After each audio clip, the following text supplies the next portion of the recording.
23న వైకుంఠ ద్వార దర్శనం కోసం శ్రీవాణి టికెట్లు విడుదల అయ్యాయని టీటీడీ తెలియజేసింది. 24న ఎస్ఈడి టికెట్లు విడుదల చేస్తున్నట్లు తెలిపింది. 23న ఉదయం 11 గంటలకు వైకుంఠ ద్వార దర్శనాలకు సంబంధించి 10 రోజులు శ్రీవాణి టికెట్లు ఆన్లైన్లో విడుదల చేస్తున్నారు.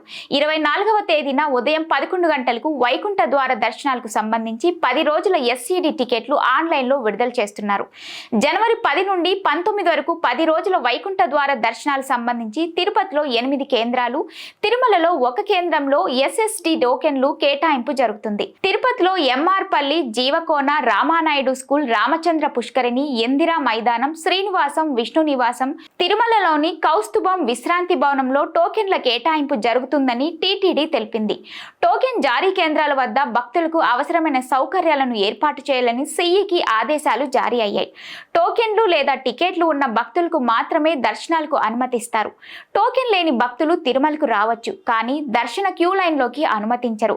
వైకుంఠ ఏకాదశి రోజు ఉదయం 4:45 గంటలకు ప్రోటోకాల్ దర్శనాలు ప్రారంభమవుతాయి. వైకుంఠ ఏకాదశి రోజున అధిక రద్దీ కారణంగా ఆలయంలో వేదాశీర్వచనం రద్దు చేస్తూ టీటీడీ నిర్ణయం తీసుకుంది. వైకుంఠ ఏకాదశి రోజు ఉదయం 9 నుండి 11 గంటల వరకు స్వర్ణ రథం ఊరేగింపు ఉంటుంది.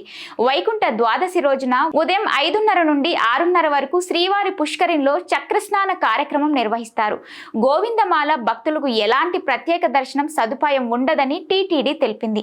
వైకుంఠ ఏకాదశి రోజున టీటీడీ సెక్యూరిటీ సిబ్బంది సమన్వయంతో తిరుమలలో ట్రాఫిక్ క్రమబద్ధీకరణను చర్యలు తీసుకోవాలని పోలీసులకు సూచన చేశారు. ఉదయం 6 నుండి రాత్రి 12 గంటల వరకు నిరంతరాయంగా అన్న ప్రసాదాలు పంపిణీ చేయాలని క్యాటరింగ్ అధికారులను ఆదేశించారు. భక్తులకు టీ, కాఫీ, పాలు, ఉప్మా పంపిణీ జరగాలని, లడ్డూ ప్రసాదం కోసం భక్తులకు ఇబ్బంది తలెత్తకుండా ప్రతిరోజు అందుబాటులో 3,50,000 లడ్డూలు ఉంచాలని టీటీడీ అధికారులు నిర్ణయించారు.